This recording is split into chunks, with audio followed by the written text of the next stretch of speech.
Hi, this is T. Franklin, and you're listening to Southern Fried Geekery. 1, 2,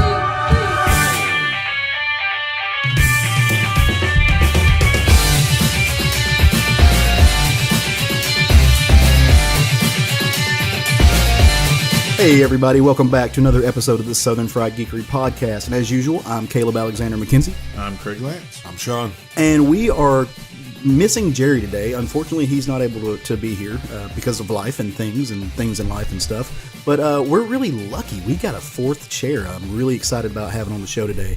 If you're on our Facebook group, this is somebody that you've seen on the Facebook group liking stuff and commenting and just being awesome. She's been a big part of our show, at least as far as a listener and a supporter of us since the very beginning, the golden days of the bad audio. And yeah, the good old days. Right. None other than Miss Lily Guy. Hey guys. How are you doing? Good. Thank you for coming on the show today. I'm really absolutely. excited about this. I appreciate it. Thanks for the invite. Oh no, this is pumped. I dig your shirt, by the way. Thanks. It is an original gangster shirt. It's got all the Batman villains. Everybody, it's super tight. I like it. I like it a lot. It's good stuff. So I guess before we get started today, we got some housekeeping to do, some business, if you will. We sent out a little bit of a message to some people who have listened to the show, including Lily, some people who have other podcasters who have been doing everything, just to kind of talk about how we've done things over the past year and kind of revitalize the format a little bit. So we're going to change things up on you guys. And it's not going to be anything that you're not used to. We're just breaking some stuff up. So what we're going to do on this episode is going to be all about comics. And we're going to lead right into it. We're going to do a roundtable book, and then we're going to talk about some stuff that we read. Next episode, we're going to have a news episode, but you're still going to get a roundtable book. You're going to see how this progresses. And what it's going to do, it's going to allow us to streamline things, kind of break up the monotony a little bit, allow us to go from week to week, and give us the space to really dig into the stuff we want to, right? Like, that's the goal. Yeah. So, I mean, absolutely.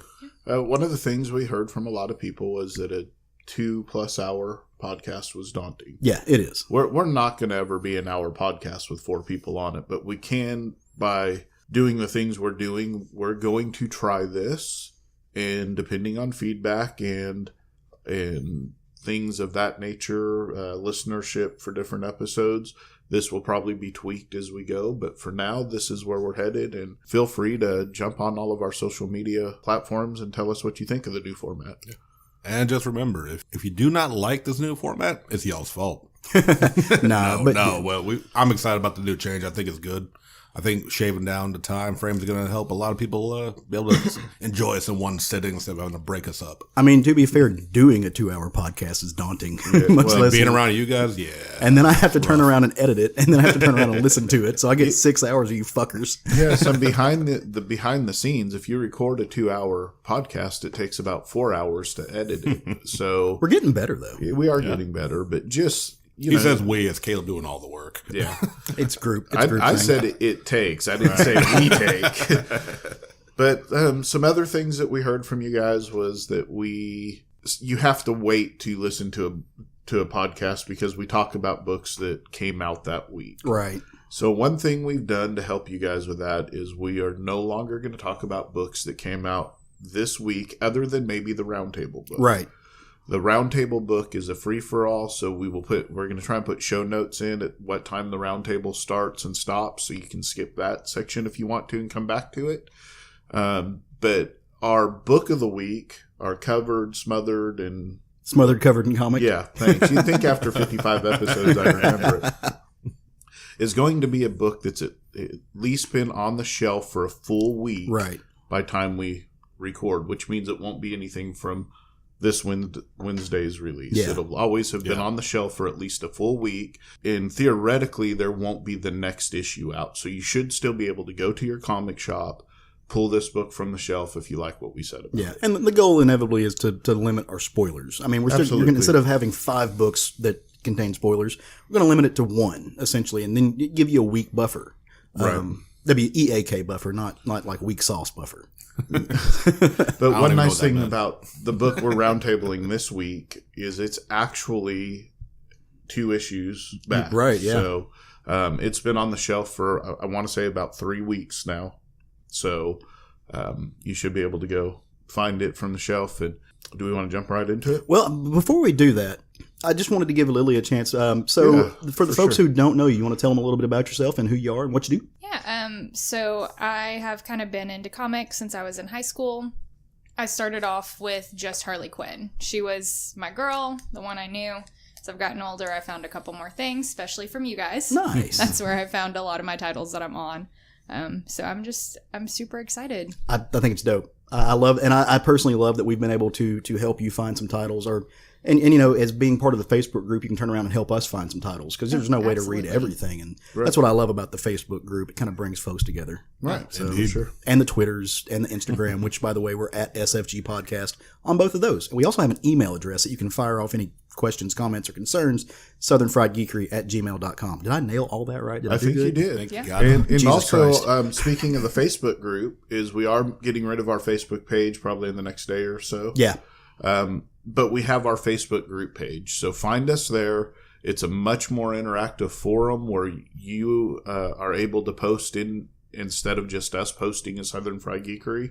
You'll know which ones who, you know, if it's Caleb posting because something that he likes, you'll start to get a better feel for what each one of us are drawn to, right, to share with you. Well, and the same with you. We want you guys to share what you like so that we can see, because that helps us focus on, man, I am having a hard time saying words today. That helps us focus on books that you might be interested in as well. For sure. Yeah. And I mean, I think that's true. The big emphasis for changing it to a group is we want to hear from the Southern Fried fam, because I mean, you hear us every week about what we like. We want to hear more about what y'all like. Yeah, man, it builds a community. Also, I heard a rumor that there's a hashtag called Southern Fried Fam. That if you go tag us, that works. It tends to be at the end of every one of my posts.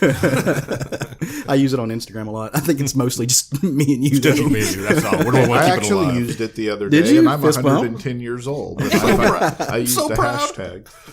All right. Well, thank you guys for listening. So let's try to roll into this new format and see how we like it. So again, I do want to emphasize that we are a comic book review-ish type podcast. There will be spoilers. If you haven't read the books, I'm going to try to do a good job about putting in show notes and putting in time markers.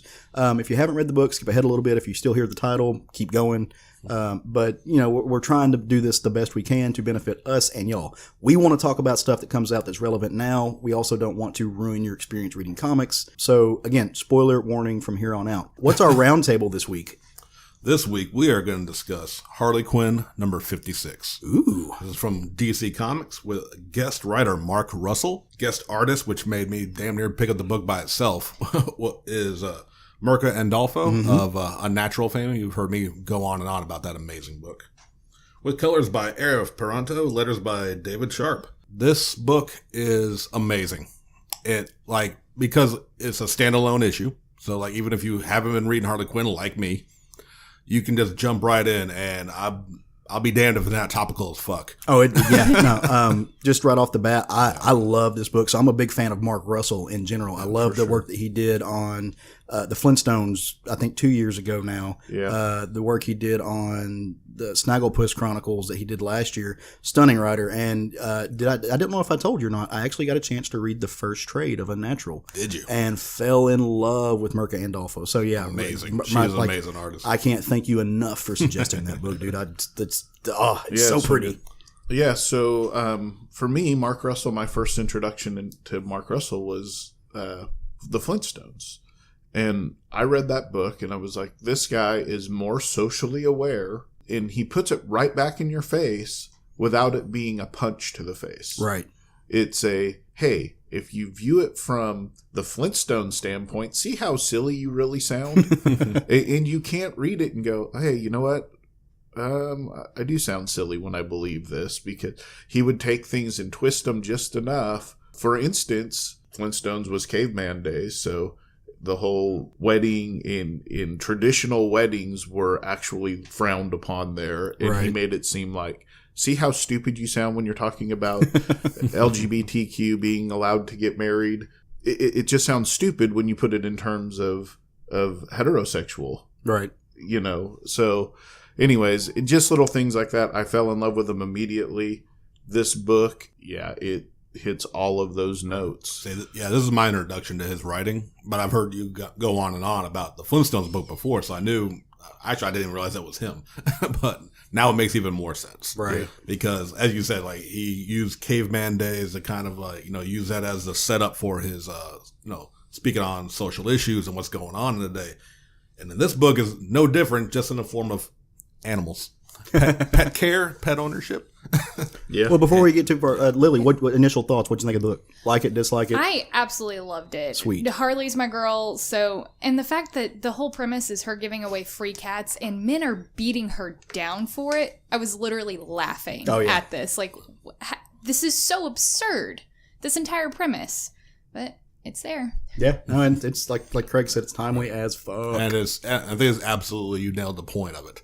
It's like these people are getting angry over something that in the big scheme of things doesn't fucking matter. Right. It's stupid little like piddly shit that it's like, why are you upset that a woman wants to sell cats? What? Because traditionally only men have sold cats. Right. I know. And if women sell cats, then I can't remember the good old days when only men sold cats. Even if those days didn't exist. Exactly. Oh, like, that final line, which we'll get to as we kind of just break through the book, it just hits so home. But it just starts off with, and granted, like, as I've mentioned before, I'm a big Harley Quinn fan myself. Not so much a big fan of modern Harley. Right. What they've done. Just not my taste to the character. But, so apparently she owns an apartment complex. Is that correct? Yes, Okay. she does. She's got a couple different buildings. One where it's like Gang of Harley. She kind of rents out some rooms in there. Okay. Awesome. Because it shows her, it opens up with her talking to some tenants. And I'm like, okay, so learning things. She meets up first with a Mr. Feral Cats. Not to settle a legendary cat burglar in the literal sense of it, showing a training montage of cats working the monkey bars. He trains them to steal. Right. Something Catwoman hasn't even pulled off. But gets into the fact that it has too many cats. Yeah. So as you mentioned, it's her trying to give away some free cats. Can you imagine the smell Oh, you know of it's 1,000 terrible. cats? You know it's got to be terrible. And they're breaking on characters I've heard of at least or have not seen in DC continuity in a while too. Because the first stop she goes to is Egg Foo. Yeah. Right. Who's just an egg chilling in a tub, hard boil himself. I'm guessing. Yeah. He's one of her like best friends in this new series Okay. with her. So he like lives with her. Once she leaves the apartment, she starts going out into the streets and meeting her favorite hot dog vendor and wants to give him a cat. And that's when shit starts going south. You see a group of masked men with cat paw prints on their Right. shirts, beating said hot dog vendor for having a cat. And it turns out that they're just really angry because their shop, called Men O' Paws, who sell cats, are mad that a woman, Harley Quinn, is giving away free cats. Right. Because as we said earlier, they believe only men can give out cats. Ruining the cat industry. Yep. Oh, and it goes from there. And like, if you haven't already picked up on the subtlety of what the story is about, it just goes into, it's a comicscape. Yeah. Comment. And just, I guess, kind of men against any change mentality that has taken over the internet. It's Comicsgate, it's Gamersgate, it's the Star Wars I don't even know that they have a name yet, but it's this group that's infiltrating every fandom. Doctor Who's getting it. Every fandom out there is getting hit right now by this group of alt-right assholes. And this book hits it straight on. And just the witty way he does this is just so amazing. As I mentioned, the cat store is called Men O' Paws. She starts seeing the other man-owned and operated establishments. One's called Male Chauvinist Pigs. Right. They sell pigs out of there. As mentioned in Penthouse Forum, as it's stated on their window. And there's Mike Rent an Animal, Llamas by the Hour. Like, Yeah. I mean, it's MRA. So like, he's just not slapping you in the face with stuff. It's creative. It's witty. And that's what I really liked about it. It's not just sitting there on a soapbox preaching. It's definitely making the statements, but doing it in a creative manner, unlike most people out there who can't make their points without at least, making it fun. Getting a different fight. Yeah. Yeah. Well, no, I think it's definitely meant. I love the way you put that. It's a creative way to step on people's toes. Yeah. Yes. Absolutely. It is timely. It is comical. It is creative. But like, it's not trying to hide what it is. He's tap dancing on feet. And not just going, hey, look, these guys are assholes. Yeah. Like, it's kind of showing how you can actually handle them and kind of pointing out a matter of like, is there I'm never good at saying this word, but I'm going to brutalize it anyway. Anonymity. And anonymity. Anonymity. Yeah. So you see what I'm saying. Because like a group of masked people come at Harley about it, and she sees one guy has a bit of his facial tattoo showing through, and calls him out by his name, points out his past, and all of a sudden he's scared because now he's not anonymous. Yep. And does that with the entire group, and they run away, yelling, "Please don't tell! Please don't tell!" Yeah, it's amazing. Well, I'm sorry. Go right ahead. The funny part about that is one of the biggest guys in Comicsgate goes by a different name. Yeah. Everybody knows his real name, but he calls himself Zach, I think. Right. Yeah. And that's because he wouldn't tell anybody his real name. Some people tried to figure out who it was, and they thought it was somebody else named Zach. So now he's adopted that name and goes by it. So it's 100% these guys trying to hide behind their fake Twitter keyboard, profiles yeah, and everything else. Yeah. And the really funny part about this whole book, besides the content, was who handed it to me. Right. And said that we should be reading it because it's Mark Russell. It was a guy that happens to agree with the Comicsgate people. Right. And a fair amount of what they're saying, he absolutely not does all of back, it for sure, but definitely more than he probably should. That's our opinion. And he handed us this book and said, "Hey, it's Mark Russell. You guys should really read this. It's great." And so we read it. And it was great. Yeah. Well, and so what I love about this is it does such a great job of pointing out the disingenuity of a lot of these Twitter trolls and everything else. They are constantly coming at you, and they're moving the goalposts, and they're constantly coming at you demanding proof as if you're supposed to walk around with screenshots of 1,000 people all the time, even though proof is readily available. And they're constantly just sitting in the gutter saying, debate me, debate me, debate me, when it's not a debate. Recently we had on our old Facebook page, we had a guy pop up, and for a second I had to question whether or not he was being genuine or disingenuous. I tend to think he was being disingenuous, but he was asking about one of the Comicsgate guys. It was on a Comicsgate post, to be fair, and I'm fine with debate. Like on our Facebook page, if you have alternative ideas than ours, that's no problem, but you can't be disingenuous, and you also can't just be blatantly trolling, because I'm not going to put up with that. Like, you're going to get the boot. There's a difference between wanting to have a conversation and trolling people because you know that their beliefs are different than yours. Yeah. And what it boiled down to is he was doing that exact same thing. Like, well, if we're having a debate, well, no, motherfucker, we're not having a debate. Yeah, this was not a debate. Yeah, there's not a debate. Well, where's the proof? Why don't you like these people? Well, I don't like these people because they continually harass women. They continually harass gay people, like trans people, African Americans, other people of color. And it's all over Twitter. It's all over Facebook. It's all over everything. If you Google it, the first 4 things that come up are just a timeline. And there's not a debate to be had. And it's not up to me to go back and just like provide you with proof, especially when you don't need the proof, when you've got it. Like, you're just being a troll. And I'm not going to deal with that. The post mentioned no names. Right. And then this person's first post drops a name like we had said it. Yeah. And then demanded proof that we are mad at that person. Yeah. But like I said, we're not trying to get anyone's name out there because we're not giving them any attention.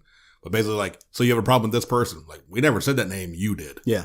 And so you know what you're talking about. Yeah. So, but I just wanted the last little bit is that's what these guys in this comic were doing. Absolutely. And it's juxtaposed with being, focal point on Harley as she's going through and trying to do this relatively simple thing, trying to just add her voice to in this, I don't know if you would call it an industry, because she's not working. She's just trying to control the cat population and give away some free stuff. And somehow people feel like she's stepping on their territory when it's not even territory that they want. Indeed. Which is funny, because if you look at the artwork, which is brilliant, I love some of the background things. You see where Mirka's put in there, big dogs or real men like big dogs. Yeah. And, they're looking at the one guy's holding a giant boa constrictor. Yep. And it's all of these, I don't know if you would want to call them masculine identified animals, but in some ways they are, but they don't have to be. It's not cats. Other than I think the 1 or 2 people who were doing that first store was Menopause, which was a cat pet place. But beyond that, I was actually going to mention one of my favorite panels. For some reason, it just really cracked me up. Was she got the 3 guys that she identified because she recognized them own a store, and like there's you can't sling your cats around here, and she's like, why? Because you're in Ferret Town, honey. So really that cracked me up. And then her response is, hey, if people don't want your trouser rats, it ain't my fault. Yeah. I don't know why that one panel alone cracked me up. I don't know, but I'm going to use the phrase trouser rats a lot more than once now. But I mean, and then it just goes into, it escalates more into a pitchforks and torches of just the angry mob of just like what you kind of covered just now in the Twitter posts and all that kind of stuff. Well, I mean, the torches are straight out of the Charlottesville stuff. I mean, it's straight out of Tiki torches, man. Yeah. Because I'm screaming about, it's all about the pet industry. Yeah. Yeah. And it's just like I said, and then you just go in from the mob coming out with everything for like, what is it? This is from Mike's Rent an Animal. Give it up. Men are just better at selling animals. It's science. Like Mark Russell's a brilliant writer, but I wouldn't be surprised if he just cut and paste Twitter comments for a lot of dialogue because it just sounds exactly what they. You know, I have no idea what it's like to be a woman on Twitter, obviously, but I know what it's like to be a gay man on Twitter, and you get a lot of this bullshit. And I mean, we're sitting here with a woman at the table, and I'm sure she can speak to it better than any of us can. Well, so that's what it's even. One woman right before that, she was like, "I don't need feminism. I was fine before when the men were controlling everything," and it's like. It's the own women who are, like, sacrificing ourselves and, like, murdering us as women to that cause. And it's, like, why? And you see that all over Twitter. Yeah. All, like, the women who are part of it, they're like, oh, I don't need it. The men are fine. They're good in control. And it's, why can't we all be in control? Yeah. Well, I mean, it comes back to the things we've talked about so many times. Equality goes straight across the board. And to say one segment of the population should control the rest of the segments of the population goes against everything that's at the core of what America should be. Yeah. Right. Yeah. Of course, we've drifted very far from that, especially in the last few years. But it just goes against who we should be as people. No, totally. Well, and so, like you just said, equality. So I'm a firm believer in equality. If there are people, and I hate the word traditional family units and stuff like that because it's all bullshit. Mm-hmm. But if you want to, like, for lack of a better way to say it, there are some people, both men and women, who prefer this quote unquote traditional idea of the family. And that's rad. If that's what your view on life is, I've got zero problem with that. Go do it. That doesn't mean you get to dictate to other women the way that they should behave. Right. Or, Aunt Lydia, calm down. You don't get to do that. And you also, if you're looking at the comics industry or the giveaway cat industry, throwing it back to the comic, you don't get to dictate that other people don't get to be successful, that they don't get to be amazingly talented. Or the lack of your ability to sell cats is not on somebody else who's doing it better. Exactly. And that's a very good point. I was actually thinking about that just a second ago. I don't think it's a not too subtle hint also about the fact that these are all businesses. Mm-hmm. And as we know very well, that every single YouTube video by DNC has a shit on Marvel, shit on Image or DC. Yeah. He's hawking his own book. Yeah. It's all about don't buy their books, buy ours. You know, like you shouldn't buy Marvel. They let gays and women write books. Heaven for fucking biz. So come read my basic white ass book. You know what I mean? And come read the same book you read for the past 50 years. Written by straight white males that are telling the same story, of misogyny and. Well, I'm not saying all straight white males write that way. Right. I'm saying that's what they're promoting. But I mean, every example we've seen of what they are creating is that, though. Yeah. That's the problem. Hey, go make me a sandwich. Basic. Sorry, excuse me, one moment. Summoned. And another side of it too that they addressed in here, and like I said, with Harley just brushing them off, and it's a great character choice for doing this because not wanting to take it into the seriousness that it can become by having Harley in there not giving a fucks about what they're doing and eventually figuring her way out. There's one scene where like she's barricaded in Egg Foo's apartment, holding the door, and there's a guy going, "I'm not threatening you. I'm just saying that if someone were to throw acid in your face," like that whole thing too of like, we're not threatening, we're just saying it might happen if you keep drawing. Like there have been legitimate threats on fucking social media. Yeah. Well, which is what they do. The group of people they suggest this. Well, what would happen if acid was thrown in Mag Visagio's face? Right. I'm not saying that particular, but she's been one that's been pointed out. Oh, yeah, she's gotten a lot of death threats. So what would happen if that would happen? Well, then all of their little fan base goes and starts harassing Mags. We'll just stay there because that's where I went. They go start harassing her, and then they go, we didn't tell them to do that. Yep. No, you didn't, but you suggested that it should happen. I didn't find any panels in this book to be like out of place. No. It was all very well put in context of what is happening in For sure. Well, and I do want to say, just in the spirit of fairness, we all tend, on this show at least, there are varying degrees of our politicism. We all have different ideas on a lot of things, but when it comes to equal rights, when it comes to what the Comicscape movement is, the stuff that Mark Russell was talking about, we all tend to lean a certain way. If you don't, number one, you probably don't enjoy our show. Yeah. But, you know, hey, if you do, thanks. Like, let us know why. Yeah. I would love to have that conversation. And that's the thing right there. You can enjoy the show. You can enjoy comics. You can enjoy anime. Everything that we talk about on the show, you can enjoy and not agree with us on everything. Right. And we are more than happy to talk about it and to have an actual discussion. But like I said, as we mentioned earlier, you come in just wanting to troll and feel super powerful behind your safety of your computer screen, you fuck off. Yeah. Well, yeah. I love that this entire episode is a 2-hour length, right? Yeah. Pretty much. What I was just going to say is if you don't lean a certain way, this book is not for you, and that's okay.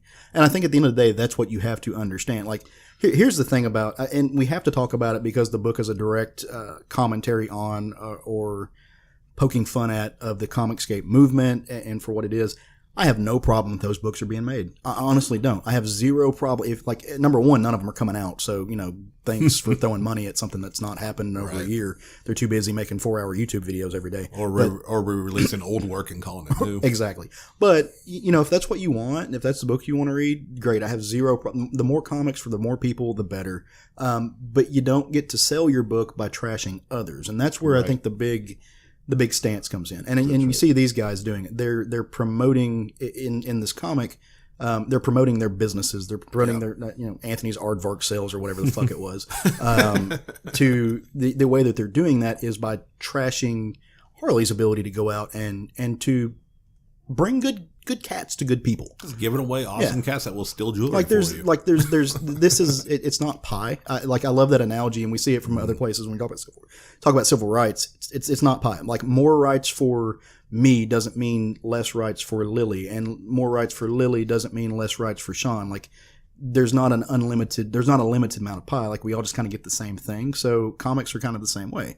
There's the more comics better. Just don't shit on people. Well, if your business model, and I don't care if you're selling widgets, I don't care if you're selling sprockets, I don't care if you're selling comic books. Are we allowed to sell Ewoks? I said widgets, not wickets. Sorry. But maybe not. That's probably slavery. I mean, but so it doesn't matter what you sell. If your business model is, I can sell this product if I can tear down what other people sell, then you have a horrible business model. Right. Absolutely. So, get out there, put out what you think is good quality content, put it on the damn shelf, and if people want to buy it, they'll buy it. And if they don't, guess what? That means no one liked your shit to begin with. So it doesn't mean that somebody's blowing somebody else to get to the top. Right. It means that they're putting out a better product than you. Right.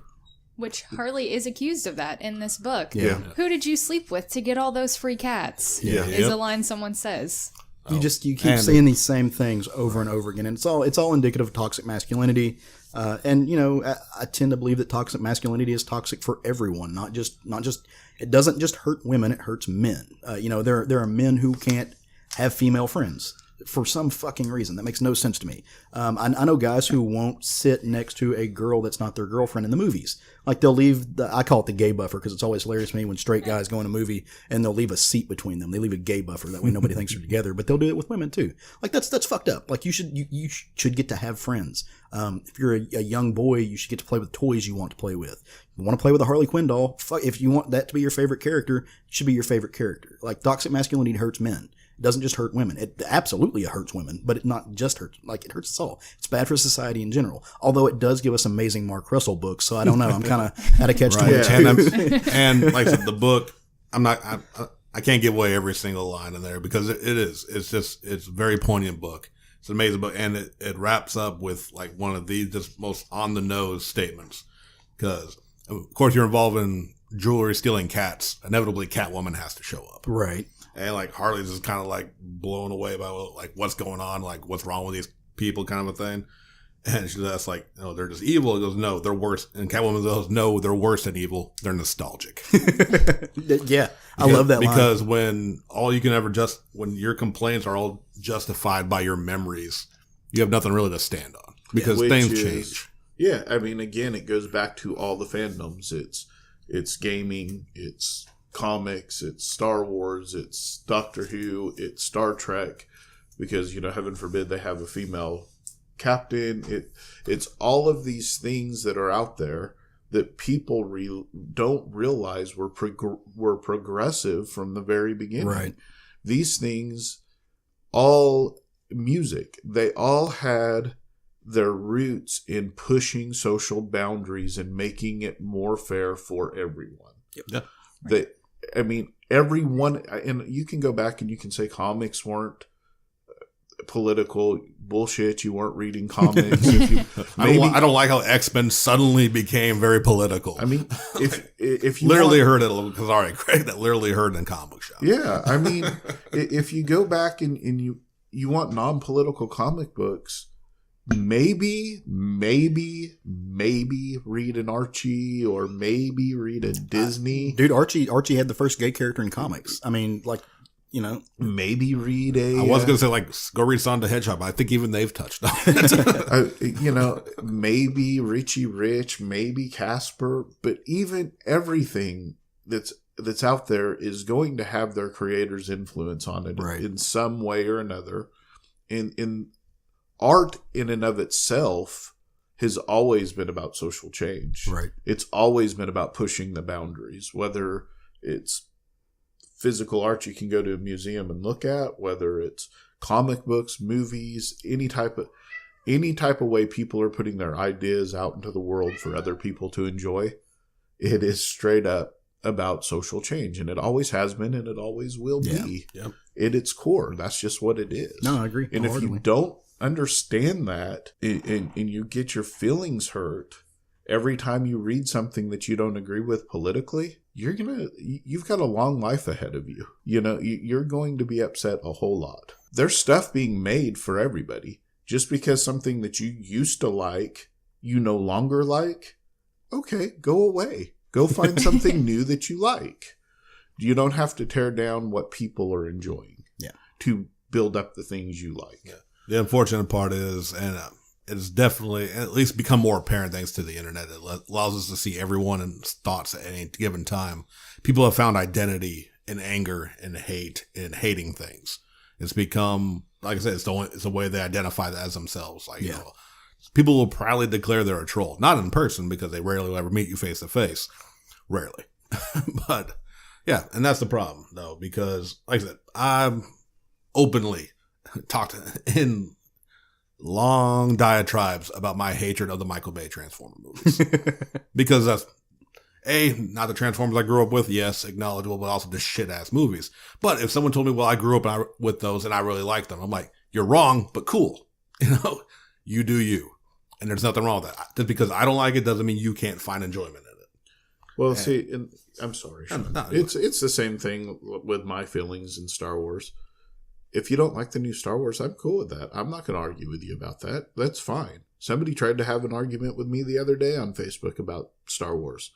They were wrong in almost everything that they mentioned. And that's okay, though. But because ultimately it came down to they just didn't like the new ones. I'm okay with that. If you just don't like what's out there, that's fine. Go find something new. If your reasoning for not liking something is because the main character is a woman, or is a person of color, is a minority of some way, you need to really look at yourself in the mirror and just decide, what kind of person you want to be for the world.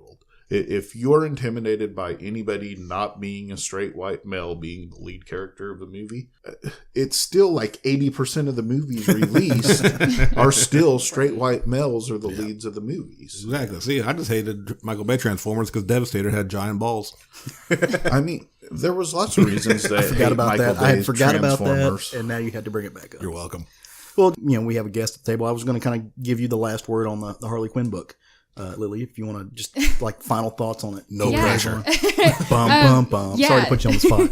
No, you're good. I really enjoyed it. I've been following her through beginning of like New 52. So I think all of this is still very in character with her. I found it funny that it seemed like the angry mob just kind of came out of nowhere. There was like three guys, and then there was like 30. And then at the end, when everyone started being called out, they were like, oh shit, okay, we're gonna go. And there was just one guy left, like, angry mob? Mob! Cricket. Where'd you go? Which that really does mimic real life. It's when one falls, they're like, shit, we're leaving. We can't do this anymore. We can't dare be found out. So I loved it. I thought it was great. It was a great standalone. Even if you aren't on Harley, I would go get it, at least get a little taste for her and see if you continue liking it. Yeah. No, I agree because I'm not on Harley. I know Sean's not. Craig, are you on Harley? Yeah. Maybe need to check out some more of this. I buy all the variant covers of Harley. And like, as I was saying, like, if those of you have heard me talk about modern Harley and my issue with that, I don't necessarily have to go into that. This book hasn't changed that fact, unfortunately. It's still just, I think there was a better way to make Harley an independent, strong character other than just turn her into a female Joker. But like I said, I'm not trying to get on that.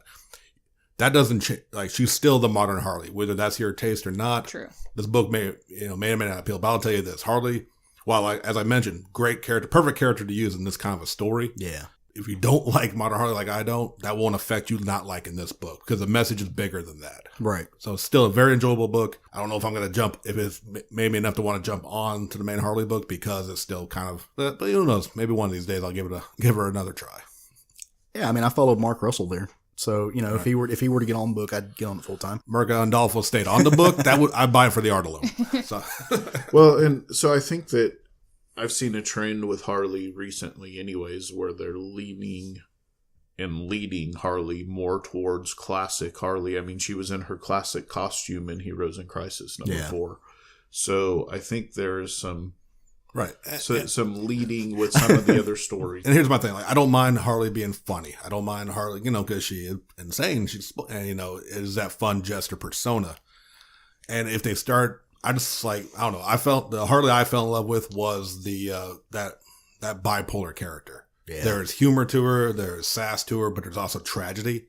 And I think they just kind of wiped all that real quick. And granted, she had her falling out with the Joker in this new iteration, but it just didn't feel right to me, and it just kind of turned me off of the current way the character is written. And if you like it, it's absolutely fine. This is my own business. But I think if they did start taking her with a little more like serious stories, I might jump back on the series for sure. Got any last words? Right. You said brilliant things, and then we all kind of went down another rabbit hole. No, you're good. All right. We didn't mean to take your last word. I short stepped all over that. I'm sorry. That's the resident Harley guy. You say smart shit, we're going to follow you down the hole. I mean, that's kind of where it goes. It's not related to Harley, but I just wanted to say that Mark Russell is actually about to start on Red Sonja. I think it's Dynamite is who that imprints with, or not that imprint. Who has the license? He's doing Lone Ranger right now. Yeah. I think it's 3 or 4 issues in. I've got them to read. I haven't read them yet, but I mean, I can't wait to see what he does with Lone Ranger and Tonto. I mean, if you dig this book, go check out those other books and get ready for Red Sonja, because I'm going to really dig that. Well, and he did a fantastic Judge Dredd book as well. Oh, yeah. I forgot about that, but sure did. Well, Sean, you've been talking a lot. You want to talk some more? No. Yes. What's your book of the week, brother? Get Smothered covered in comics. My book for this week is Batman number 62. This is written by Tom King, to the surprise of absolutely nobody. But it actually had a guest artist, Mitch Gerads. If I don't like the way I just said your name, feel free to come on the show and fight us. But what we get in here is, like, King in the last few issues has been on a real horror kick. And that's what, and of course, being me, I fucking loved it. Mm-hmm. Opens up with Batman hung upside down in the butcher shop of Professor Pig. This is the first issue I've actually read. I've known of the character, but this is the first time I've ever really read anything with him in it. And I enjoyed this so much, just the visuals. You get one of the most fucked up characters I've ever seen in a Batman book. And so much it inspired me to make a cosplay. Hey, nice. Batman is trapped by this man. He's tied up in Loopy. And what you get from this book is that all internal dialogue from Batman. confused, figuring out how to get out of the escape, while also trying to figure out what the hell's going on. And the whole time it's just cut back and forth between him and Professor Pig, and just Pig doing what he does, chopping up bodies, talking about drowning Batman in blood. It's a fucking horror show. Mm-hmm. And in the best way. The art is absolutely beautiful. And it's just Batman just trying to, like, you can see, to me, it felt a lot more of like a diving into the mind of Batman, how he works through things. And especially, like, as I said, he's like, trying to remember exactly, like, he was like drugged or something when all this went down. Yeah. Because he doesn't even know how he got there. But it's just going through, trying to figure out how to get through Professor Pig. And it's just, I think, like I said, the biggest thing I liked about it, is just, and it's all visual, which, being on a podcast, I can't show you. The pictures that it's painting are just, it's a horror. It's a pure horror movie. And, like, Batman being tied up at first, at least. And it's trying to figure out what the hell happened while dealing with a psychotic man in a pig mask who is stabbing him. As we know, Batman's weakness is stabby stabs. Right. So it's just a beautifully rendered book. They're showing the absolute disturbing nature of Professor Pig. Have we ever figured out why Batman's suit can withstand bullets but not knives? Yes. It's Kevlar. Oh, okay. It's Kevlar. And they addressed it in the annual that I covered a few episodes back. He said if he made the armor tougher to withstand puncture, he wouldn't be able to move. Right. Gotcha. As fluidly as he does. Okay. It kind of ends on a strange note. It ends with Batman getting out, defeating Pig. And, like, as we said, if this is even happening, because this whole ending questions that, of Batman is asking, how do I get here? How do I get out? And then Professor Pig takes off his mask, and it's Damien? Yeah. So, like, there's some shit going down. And it's like, I think it's also touching on Batman's current mental state with, like, I think we're starting to finally see the long game Tom King had with the Batman 50. Yeah. About Bane's psychological attack I think he's doing on Batman. And I think this is starting to kind of really show the effects, because Batman is not being Batman right now. No, and like you said, this book, it kind of, because I read this as well, it kind of jumps in right in the middle of, not Batman doesn't know what's going on, but we as readers don't know what's going on either, because was it the last issue that they went in? Last issue was that kid that wants to be Bruce Wayne. Yeah, they're doing which the also story. was a very, like, horror-oriented issue. Right. And you see these weird machinations of the Bat legacy, the mythology. Like, and that's what he's creating here, is a Bat mythology. But it wasn't that long ago when the end panel showed his alternate Earth father, being there, Thomas Wayne.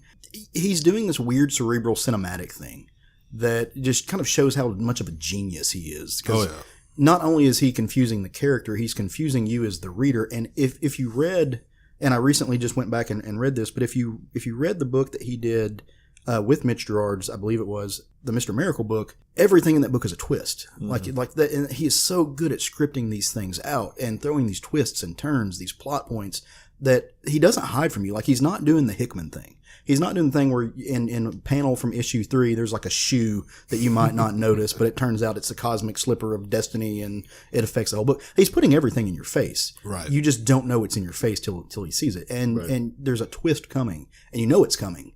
And you just got to wait to see what the genius is. And like I said, Gerard's art is just as important, because, like I said, it's for sure. It's a deep narrative, but it's not like a complicated, structured narrative, I guess you can kind of put it like that. A lot of it is dependent upon the visuals. That's why, like I said, my review, I'm realizing that as I'm trying to explain it, like, my review of it isn't doing it justice. It's an amazing issue to might be, you're supposed to be confusing this issue, so even jumping in now would be there, but, like, I absolutely loved this issue just because, and like I said, I fell in love with Professor Pig. And that scares me. He's a really crazy character. Well, so it had a lot of feel of, like, one of the Saw movies, Absolutely. like the kill rooms in the Saw movies where they're wake up and they're hanging there. Yeah. Any slasher film where you're just, the hero is completely captured and incapacitated while being taunted by the murderous guy with a knife. Right. Which is right up my alley. Yeah, so, and visually it was just a stunning book, but it's... Gerard's art does something really cool to where it's disjointed. And so it reminds me a lot of... It's not the same style by any means, but it has kind of the same similar effect as Arkham Asylum. When Morrison did that with... my brain is going completely blank right now. It's terrible. It's one of the... You should read this book. It's phenomenal. But the art in that book it makes you question things. You know, Batman's not a man; he's a ghoul. He's a specter. In this, you kind of get something similar. It's off-putting, and it creates an anxiety that, I mean, just page after page. It's like this could be a movie, a standalone movie by itself. Oh, absolutely. Absolutely. Or at least a 45-minute short that would scare the fuck out of you. and like I said, it just shows like Batman's hands are completely tied up and he's thrown upside down. And like, you know, you always see like, oh, he broke away with his Batarang. Tom King shows you exactly how that has to be done when your hands are tied, and to get something like that out of your belt is impaling it in your finger and hooking your bone so you can pull the thing out. Like, it gets into that gruesome detail. That was like Tom nails on King nails. would know. Right. Well, yeah. So, an amazing book. Like I said, Batman, long run series, obviously, it was my book of the year. It's picking up again. Like I said, every long running book will have hills and valleys. I think we're starting to get back up into a valley. Yeah, or sure. into a hill. Whatever. Well, so I don't know metaphors. So one cool thing about the ending of that is that it ties in with a little bit what's going on in Detective. Right. Because they're finally getting around to addressing the reason why Bruce and Damian aren't talking and haven't been since Rebirth. So we're hoping that we're finally going to see some resolution as to why Damian's been doing his own thing and leaving Batman alone. So, I just assume that everybody's getting shot in the head in the Bat universe. I assume because Damian's an asshole. Also that. I think it has to do with stuff that happened at the end of the New 52 stuff. I think you're right. But because it wasn't a total relaunch of everything. So I think we're going to see some deeper rooted things, but Damian is still coming around doing the things he's supposed to be doing. So, and then they kind of address that in Teen Titans. And we're just getting on to Damian's thing that I like, because they'll allude to like, well, what about the Batman? Goes, we're not dealing with Batman right now. Like, no.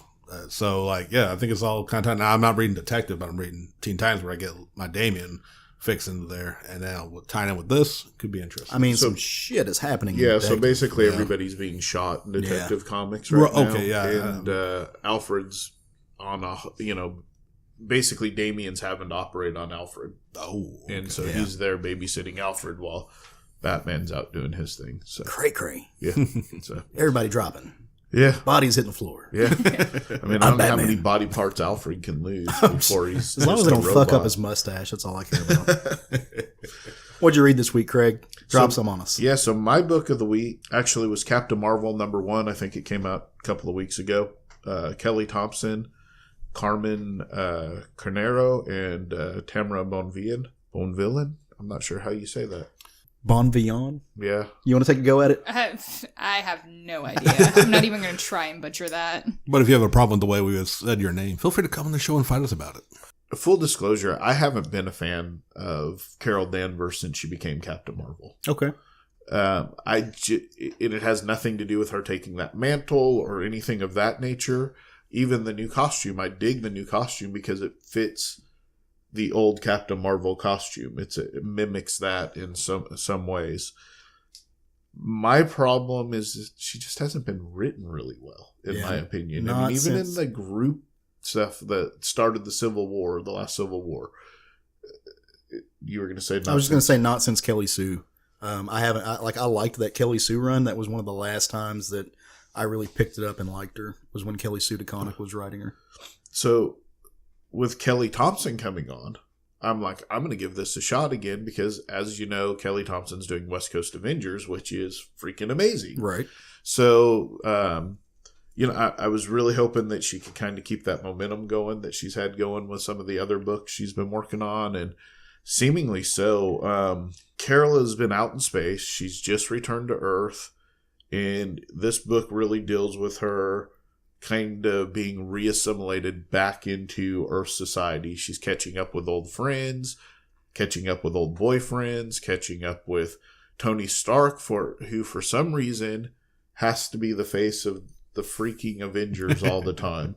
It drives me crazy, and I'm going to get to that in a minute, but can we not have somebody else be the face of the Avengers? And why do people answer to him? But so Marvel Cinematic Universe. Yeah. So to me, the book's really good. The story sets up, especially the end of it, is setting up where the story's going. This is kind of a, hey, we got her back to Earth.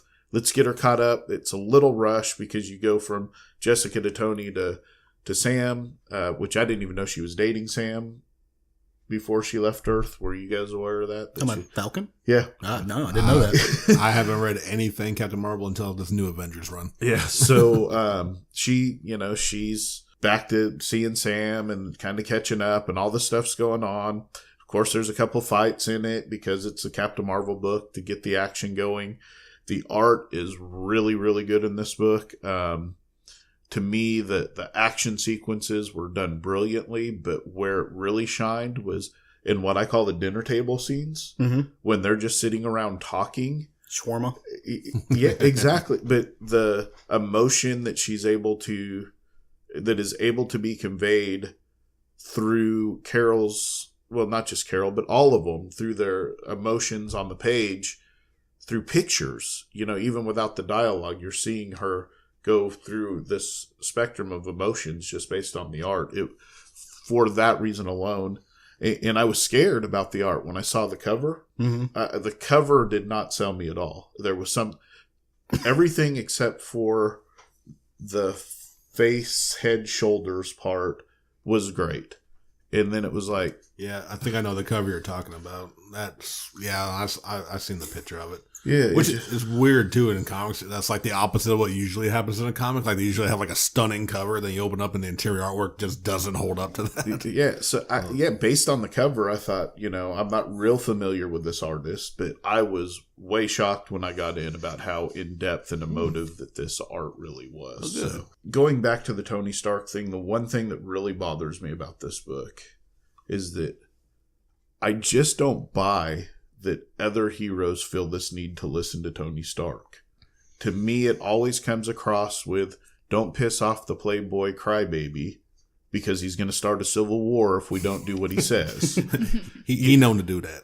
I mean, and especially that right now you actually have Black Panther running the Avengers. Right. And to me, Black Panther should have been there telling her, hey, you want to come back to the Avengers? That's great. We want you on the team. We need you to do this interview so that people will feel comfortable about having you back on Earth and back grounded on Earth because you've been out in space for a while. People can't relate to that. It coming from Black Panther, and short of Black Panther not being able to make it should have been Cap, in my opinion. I think heroes out there respect Cap. They respect Black Panther. I don't think anybody respects Tony other than that he's just going to throw a temper tantrum if they don't do what he says. He's not my favorite character. I think they respect him, but I totally agree. I don't understand why they give him at least anymore, why they give him the end all be all in decision making, because historically Tony does not make good decisions. He makes some really epically bad decisions, but which is why he's not running the Avengers. Right. But and he also is not the money behind the Avengers anymore. Now, for the longest time, because the Avengers, I love that group. For the longest time, Tony was the one who was funding them. Right. And then things happened, and then it was Spider-Man for a little bit, then it was Deadpool for a little bit, which was weird. But for the longest time, he was Mr. Moneybags, and that's why he was the chairman. He was kind of the end-all, be-all.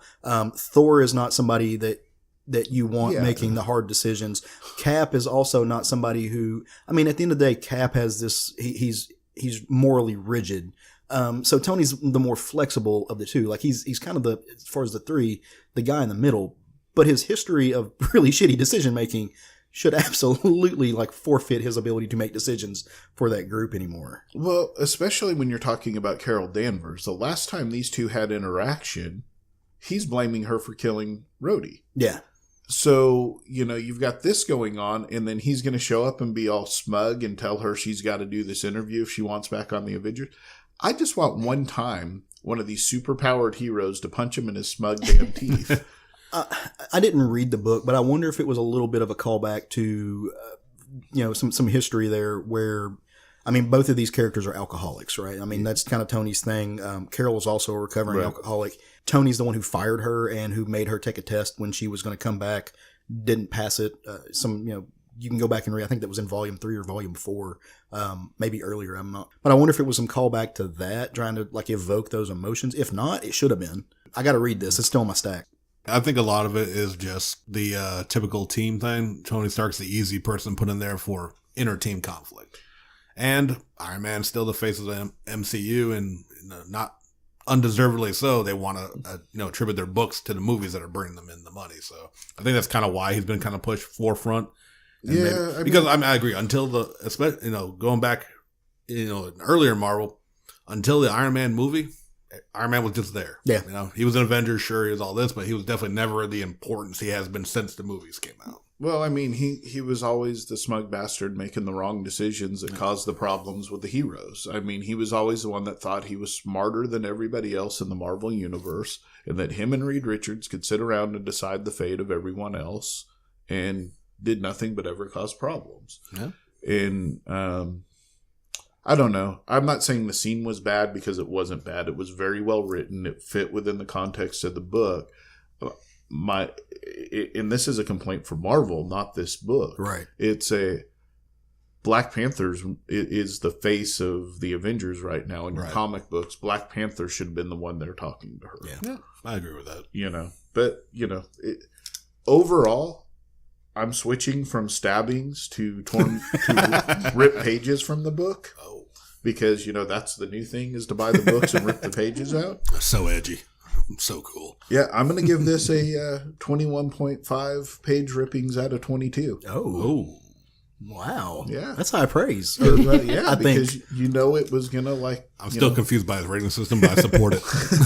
I'm confused by it too.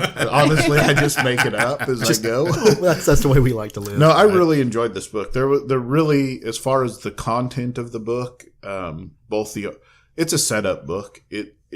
If anything, any negative to it at all is that it feels rushed, because her story's not taking place back on this Earth. It ends up in an alternate reality at the end of the book. So it's like, hey, let's introduce you to Jessica. Let's reintroduce you to Sam. Let's reintroduce her to the Avengers. And then, at the end of the book, she gets sucked into a vortex and she's in an alternate reality where she's fighting a revolution. Like you do. Casually. If anything, it was a lot of setup for something that doesn't even happen. At least in the first story arc, because its first story arc is going to be her in this alternate dimension fighting a revolution. I'll like her again once she gives Bruce a better apology. I'm still salty. She got my boy shot in the head. I'm mad about it. Justice for Bruce. I mean, honestly, if it hadn't been Kelly Thompson coming back, and me just expecting her to keep riding that momentum that she started with A-Force. Yeah. I mean, that was really her first big gig. If you want an Avengers book that focuses solely on women superheroes, or mostly on women superheroes, A-Force was that book. Go pick up that trade. You'll enjoy it. I love it. Co-signed. Yeah. Co-signed the shit out of that. And then I think she worked on Extermination a little bit. She's doing the current Uncanny X-Men. Extermination wasn't her, but she's on this weekly printout. She's one of the writers on it. Yeah. Okay. I have things. I feel. Yeah, that's a different subject. It's very rushed. The Uncanny X-Men stuff it's because they're doing this weekly. I think once it settles down into a bi-monthly book, it'll be better. But I hope so. I'm hoping so too. But nice. Anyways, go out and get this book. Yeah. Do it. Because he said so. You have to. We all have to. Well, so that's what I picked up his copy and read it. And I thought it was a great number one. I'm not super familiar with Captain Marvel as a character. I know I should be with the movie coming out and everything, but I thought it was a great introduction. It had just like a little blurb at the beginning. It's like, hey, if you have no idea who she is, here's a little bit about her. And so I am going to be really excited to be following up with that series. That's what comics should do. Like I love the phrase, every comic is somebody's first comic. Right. And like every comic should, they all have to pick up on stories that are ongoing at some point, but every comic should give you a basic idea and understanding of the character. And I love that this one did that. Well, and I also love that when comics at the beginning of them give you the story so far. So if you're, you buy a lot of books, or even if you only get a couple of books, but they don't come out on a regular basis, sometimes it's hard to remember what happened in that book, the last issue you read. Give me a little half a paragraph that explains what's going on. Mm-hmm. Anyways, that's just a side note. So you think you're going to pick up issue 2? Oh, absolutely. For sure. Yeah. Nice. Yeah, it was a fun book. So what are you talking about this week? All right, so this week I read West Coast Avengers number 6, and it's written by Kelly Thompson as well. Artist is Danielle Nikoli. And then Sure. Absolutely. sorry. The color is Triona Farrell, and letters by VC's Joe Caramanga. Yeah, Caramanga. Okay, yeah, I'm awful with names. Good So job for sorry. you giving away the letters. I know. Yeah. And You made my heart go pitter pat. you know the spiel. Come fight us. So this one started off with, it had the Stan Lee Memorial cover front and back, Right. Which I really enjoyed. I never read a whole lot of, more of the older issues of anything, so I enjoyed seeing like the soapbox at the end, which I've heard people talk about, but that was like my first thing into it. Rip. But it started off with the number 5 recap. She's in the Madame Mask has her and the team captured in her little carnival, and Kate at the end was escaping with who we thought was her dead mother. Mm-hmm. There's a lot of question marks around dead. So it opens up with Madame Mask and her group, Satana, MODOK, the Eel, Madame Mask, they're all in there, and Lady Bullseye is there. It goes on with Mask saying, "Oh, we don't want to kill the West Coast Avengers. We're going to just play with them. Let's try and break them Let's down. play with our feud a little bit." Yes. And so then you see all of the Avengers over a pool of sharks, which is a callback to issue 1 of The Land Sharks. I know. Which is so wonderful that exists.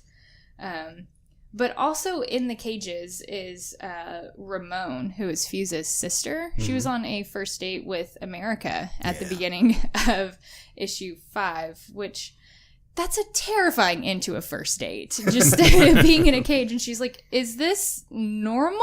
And America's like, "I wish it wasn't." I think we've all been there. I mean, Right, right? just- This is a normal first date for you? Well, I mean, it happens. You're going on a first date with somebody who can open up dimensional portals. You should expect such things. Right. I mean, maybe not to this extent, but it's not going to be. You're going to get some weirdness. Yeah. So then we see Kate and her, who we thought was her dead mother, Eleanor. They're going through tunnels, and Kate's like, "You're supposed to be dead. Why are you here?" So she's questioning her the entire time. And Lady Bullseye comes out and attacks Kate and her mom. But Kate Bishop winds up taking her down, and she finds these earplugs in Bullseye's ears. And she's like, "Well, that's odd," but she kind of pockets them, and Eleanor tries to get Kate to escape, and she realizes that the headache has gone away and she's feeling a little bit more powerful. So when she heads back inside, she puts the earphones in, and she realizes something is definitely fishy about this whole space. Then we go back to the other guys in their cages or in the water with sharks, because they decided they wanted to hop down, apparently. And then there's Gwenpool and Kid Omega, and they've had this little romance kind of thing going on that they even aren't quite sure about, but they keep talking about it. Yeah. They're like, "Oh, well, maybe once you feel better, I'll give you a kiss." But they're like, "But maybe not around everyone else." But It's the awkward first stages. yes. Of awkward people. Well, I mean, they're two awkward people anyway, so it's... So Kid Omega, he kind of shocks the water and then passes out. So now they are fighting the land sharks. The evil group up there, they're like, "Wow, these guys are really unlikable. Why are they together?" Like they question the group dynamic as they're watching them now fight their land sharks. They have MODOK call off the sharks, and so they're just kind of hanging out. But you see Madame Mask say, "Oh, he'll retrieve Bishop." And so we're kind of left wondering who he is, and then we switch back. And then there's Kate on the ground, and there's somebody off screen that we can't see.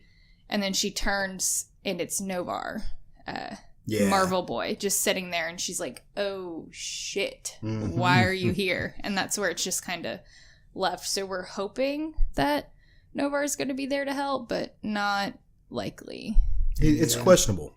Yes. Yeah. He's one of those characters that you never really know what he's going to do. So, he's actually he's somebody's ex. Yeah, he's Kate's ex. So that's what I thought. Yeah. They used to be a thing, and that's why she's really concerned right now as to where everything's going, because she's trying to save the group. So we'll see. And she's also there with Fuse, who's her new boyfriend. Yes, right? yeah. So it's a little bit awkward, and like, no, he's such a weird character, and he throws back to when those guys were all part of the Young Avengers. Gillian and is it McKelvey? Yeah, McKelvey. They did that run of the New Avengers or the Young Avengers that was just solid with all of those guys. That was the post Civil War stuff. Yeah. Check that out if you haven't. There's a lot of stuff to read in there. Yeah. Solid stuff. Yeah, I mean, this has just been a fun series, and this book just continues right down this. And this is one of the more serious issues it's had. It wasn't as kind of slapstick. I mean, you have the Gwenpool and Ken Omega stuff, but it wasn't quite as slapstick as some of the other stuff that they've done. But it was it needed more focus for this particular issue.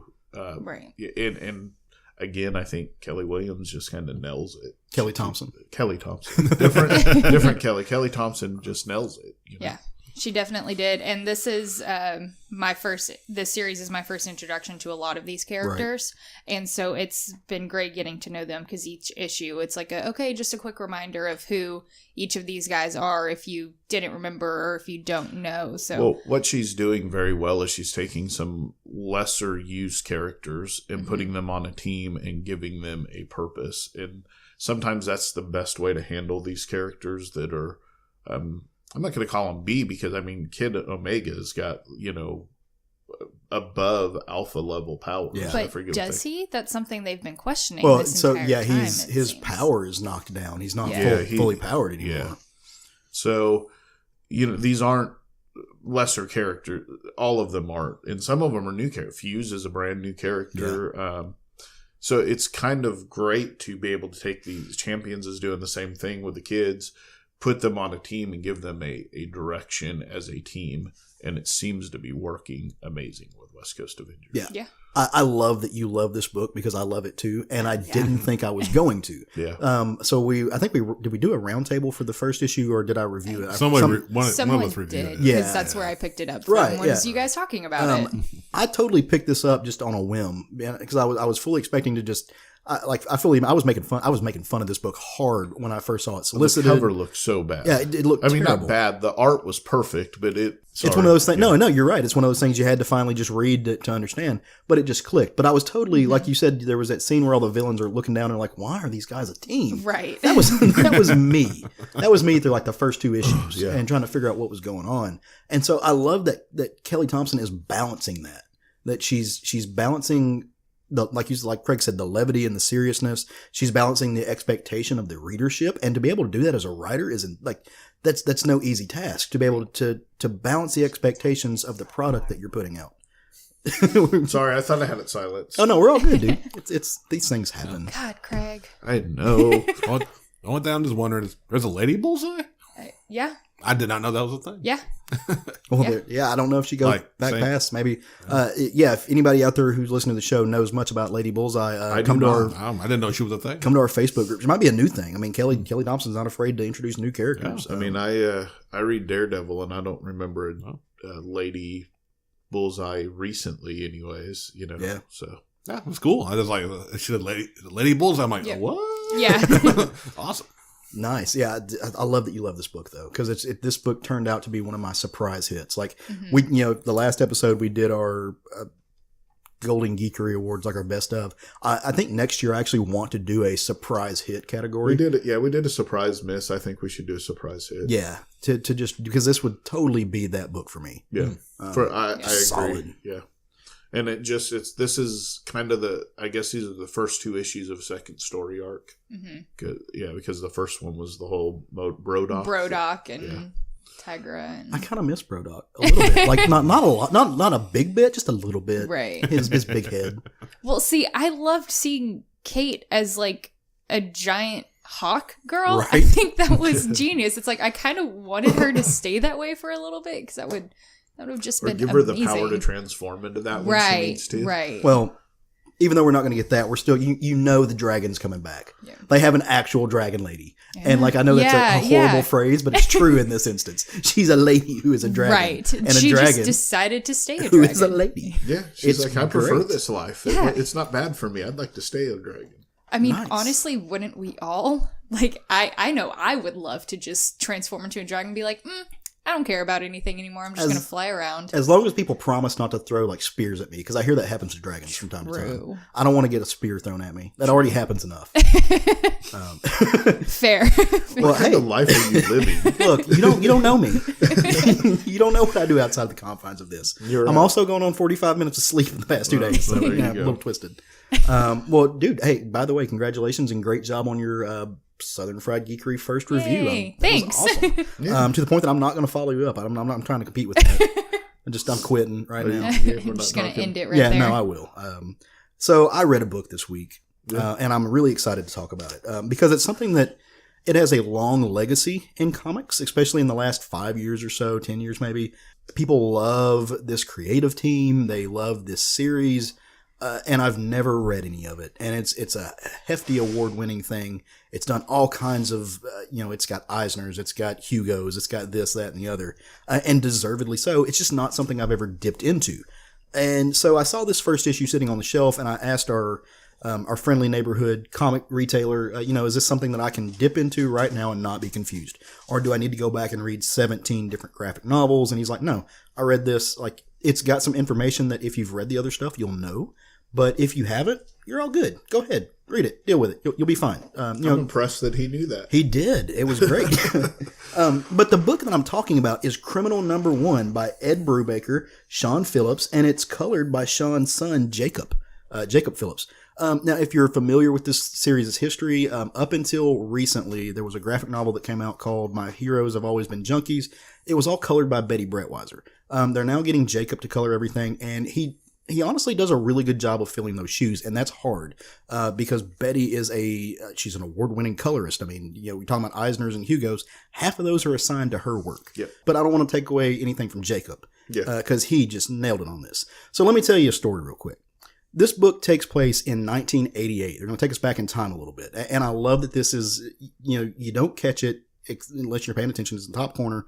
The entire story is apparently taking place in this, in the late 80s. And the story, inevitably, is about a guy named Teague Lawless. Now, if you've read some of the other stuff, I'm not sure if it's Criminal. I think it's another volume of Criminal. Teague's son, one of his sons, has a lot to do with that. This one does not focus on that. It's a good tie-in. Now, Teague is, what would you call him? He is a less than honorable man. He is a thief by trade. He's done a lot of really terrible shit in the 70s. He's a con man. He's got ties to the mob. He's this black market aficionado, if you will, and not really a great one because he gets landed in jail. And, that's where he's at for the beginning of the story, which leads to what the kickoff of our adventure is.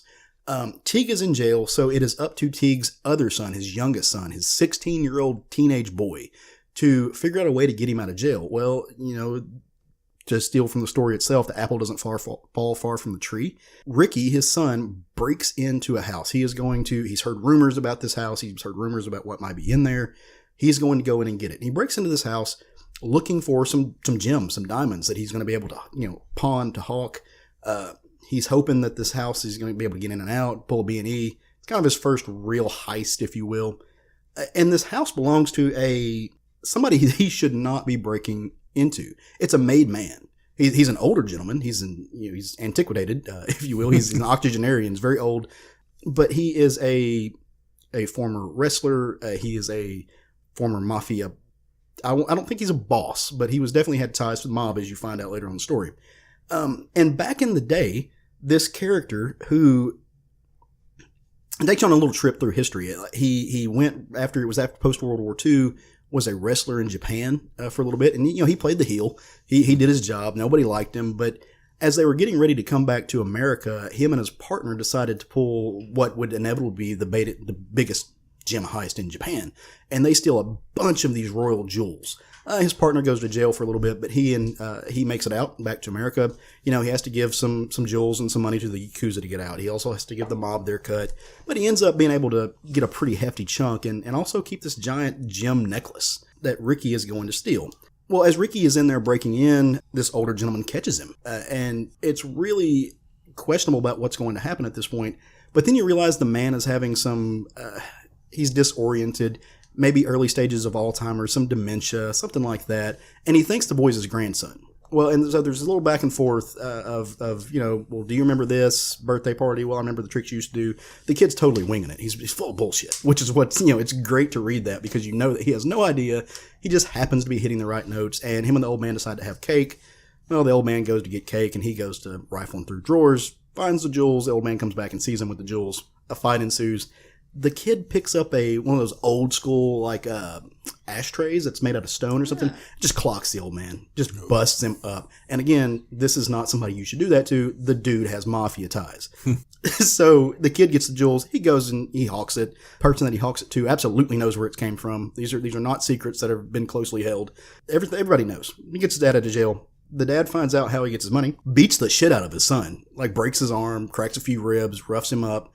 And then has to go about the business of apologizing so his son doesn't get killed. I mean, he's not happy with his son. Obviously, he just beat the hell out of him. But he also doesn't want somebody to come along and put a bullet in the back of his kid's brain because it's his kid. So he goes and he is trying to make amends. The people that he talks to kind of gives him an unrealistic goal. Not only do you have to give the jewels back and apologize to the old man, who he didn't kill, he's just got roughed up a little bit. But you also have to pay back the $5,000 that you hawked the jewels for. You also need to pay $20,000 in restitution. And this is somebody who is not currently a practicing thief. He's not had a lot of luck in the game. So, I mean, what are you going to do? If you don't do this, your kid's going to get killed. So the guy is just racking his brain. And then he finds out through various questions and talking to people trying to find these jobs that a former associate of his has recently died of a heart attack. And so he's like, well, I'm nothing if, not nostalgic or, appreciative of these friendships. Let me go to the funeral. Worst case scenario, I'll just visit my funeral. Best case, I know some people there. This guy was a former thief too. I'll make some connections. Goes to the funeral and what he realizes is the guy died on a stakeout. He had a plan. He had a plan to do this one last final heist. That's going to make him a lot of money. Not really sure what the impetus of this is. He's sitting out where the guy died, trying to figure out what was going on. And he sees all of these migrant workers lined up and a truck full of armed dudes roll up and they start handing out wads of cash. That's not something you see every day. It's also, this doesn't look anything more than a good old boy situation. A couple guys with shotguns passing out money to farm workers. He can heist that, right? It's not that hard. It's going to be easy. And that's where the book leaves you, trying to figure these things out. Spoiler warning, on the last page, you get a little insight to the future. And this is what I love about Brubaker. He's leading you down a path and he's giving you the end goal, but the journey is what's going to be a lot of fun. In the future, this guy's dead next year. People are broken. And he gives you all of that on the last page, just kind of insight on what's going to happen, just to let you know where the end game is. This is not going to be as easy as he thought it is. Bad things are going to happen. This is not going to be a happy story. But it's going to be a fun ride. It is. It's going to be a fun ride. I'm on this book. I've already called, put this on my pull list. I love it. We read a lot of comics. You can't read everything. It's impossible. Wish we could. If I could get paid to just sit and read comics all day, that'd be rad. Still wouldn't be able to read them all. I've just never gotten into the Brubaker Phillips stuff. So I read a lot of Brubaker Phillips, but Criminal is one of them that I haven't read. Really? Yeah, I don't know why. I think it had already started before I kind of got into the whole Brubaker Phillips thing. I pretty much love everything they work on. It's killer. Shame on me. Shame on me for not getting this sooner. Yeah, because it's stunning, and it's a great just crime book. It's getting you're not men in tights. You're getting away from the superhero crime aspect. Noir is what he does really, really well, and it's amazing. Yeah. It really is. I absolutely love this book. And I'm curious about the world at large that these guys are living in. Look, Sean Phillips could draw smiley faces for a living, and I'd pay him money for it. Yeah. It's outstanding. The guy just hits everything. And he works so well with his colors. There's this really great flashback scene where it just goes all gray wash. And it's mostly the the older wrestler living in Japan, whose name is like Mad Dog something or other. I don't have it in front of me right now. It goes into his gray wash scenes, and it's particularly just exquisite. It's just exquisite line work. There's nothing about this book that's not great. It's fun. It leads you down the road. It's not trying to hide anything. It is a great detective criminal story, and I think you would do well to go pick it up. If crime is your thing, I'm sure it's in that deal, because everything I've ever read from them, Fade Out, was the one with the Kill or Be Killed. Yeah. I mean, I've read a lot from them. I didn't buy this because I didn't not buy this because Betty wasn't on it. Right. I didn't buy this because I haven't ever read any of the criminal stuff. Now that I know it's its own thing, I'll probably pick it up. Yeah, I had no trouble whatsoever. And there are some things in the back matter that give you some insight. Like we were talking about with Lily just a minute ago, every comic might be somebody's first, and it gives you a little bit of the back matter. That's how I found out that Teague Lawless's son was the focal point of another one of his criminal books. It's just really, really good storytelling. Yeah. There's also a little bit of a love interest being shown here that shows you the kind of person that he is, which is not necessarily a good person. But go read the book and figure that part out. My first introduction to Brubaker was his Captain America run, when Cap got shot and Winter Soldier became Cap. I want to say about 25 issues where Winter Soldier was Cap. It was one of my favorite Captain America runs. It's solid. Yeah. Absolutely. Oh, very cool. Nice. Those are some good books all around. There. Well, as we get ready to close out this show, and as you might notice, this is going to be a shorter show. We're trying to do the new format thing. Treat everybody right. Make sure we respect your time and ours. Also, I'm sleepy. So we're going to talk about some books that are coming up next week. New Comic Book Day is every Wednesday. We all meet at our local comic shop, grab some stuff when we can. There's some interesting stuff coming out next week. So we'll start with Craig. What are you reading next week, brother? Yeah, I'm looking forward to Aquaman 44 with Kelly Sue DeConnick's second issue in this run with Robson Roca and Daniel Henriquez. I was more intrigued by the first issue than you were. Mm-hmm. I'm interested to see where Kelly Sue takes Aquaman. So, if you're been looking for a reason, you just watched the movie and you want to get into Aquaman, this is a good starting on point. It's a new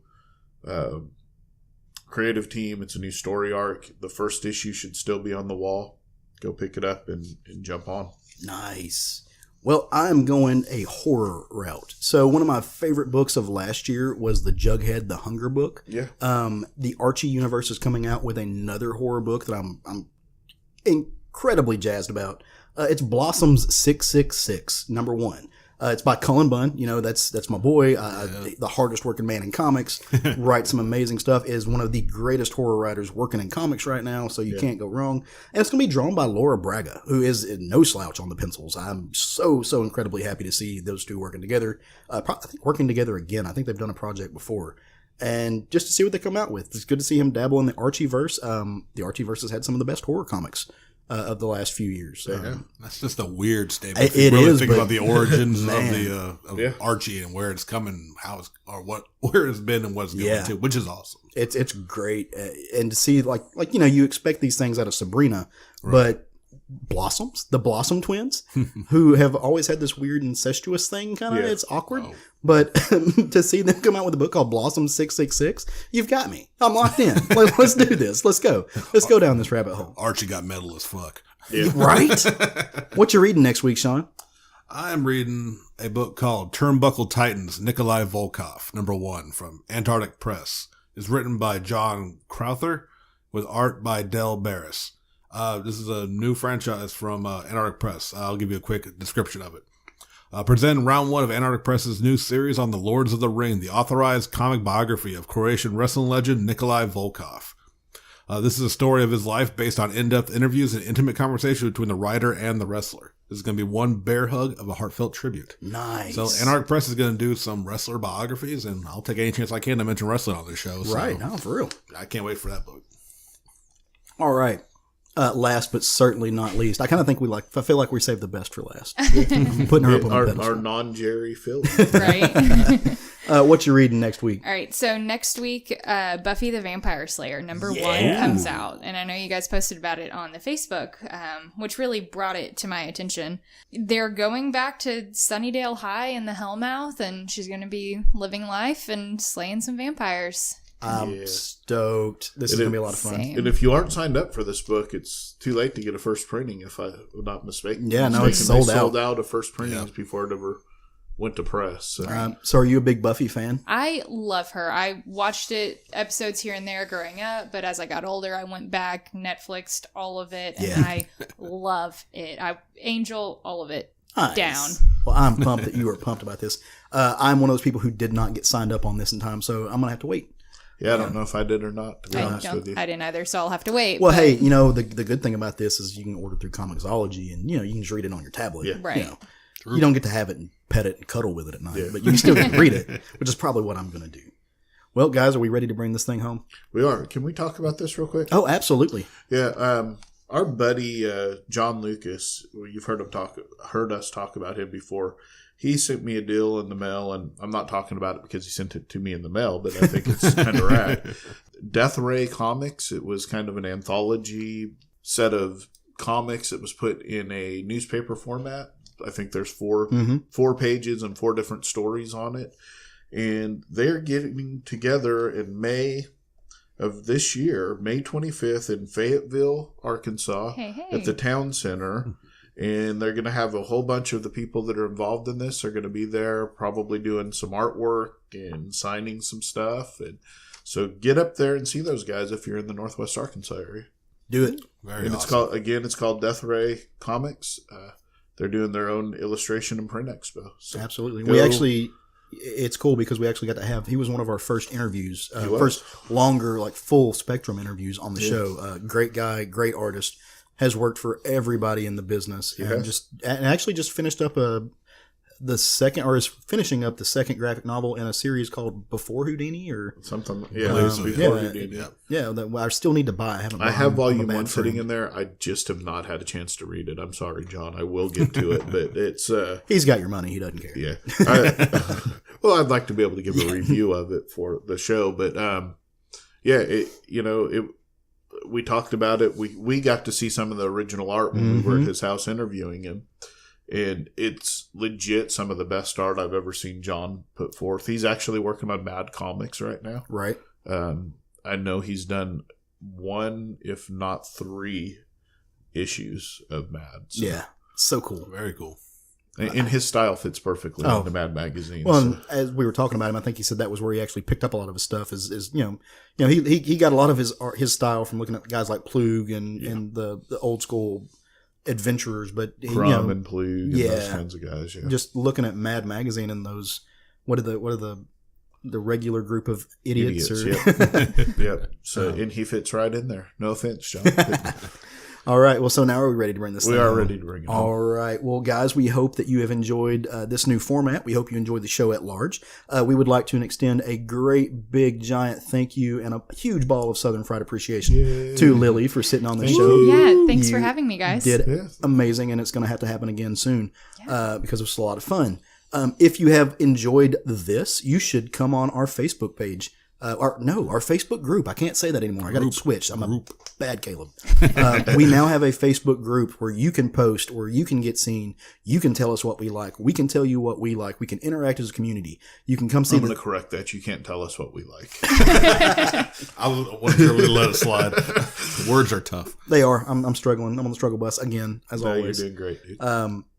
But you can also come to our Instagram page. You can see us post pictures of what we're reading. You can, lately I've been going on a big tirade of listing the different things that we mentioned in our best of lists. Sean posted a picture of his new pig cosplay. Professor Pig, sorry. I didn't go to evil pig school to be PhD of his new cosplay, and it's rad. And we're just all kind of stuff. We're also on Twitter. We're at SFG Podcast on both of those. You only got to remember one thing for both sites. It's not hard. So easy. So easy. Super easy. Kind of. I still mess it up every time. Yeah, we do. But we we hope you like the format. And I mentioned the format next to our social media pages because we really do want to know what you guys think. If you like the way that we are doing things, as you come back next week, we're having a news episode. We're going to spend a lot of time talking about what's been going on in the comics world, kind of break it up and give some attention to things that we think they deserve instead of having to cram it into one little pocket in the show. If you like that, say, give us a thumbs up. Let us know. Go on our iTunes and leave us a rating and review. But if it's not what you're digging and you want to let us know that is fine. We like constructive criticism, and there's nothing saying we can't go back to that old format if this doesn't work. But we need to know that from you guys. You guys have to tell us that, because until my evil plan happens, I'm not going to be able to read minds. But I am working on it. I'm working on it. That's what law school is secretly. It's me working with Sinister and becoming a mutant. And Apocalypse. I think I got that right. I don't know. X-Men are hard. X-Men are hard. And not very good right now. Ooh. I'm going to say giggity on that one. You have to. I'm going to call it. All right. Well, as we always say, go forth. Love some comics. See you guys next time. You want to give us a woo? Woo! There you go. Yeah.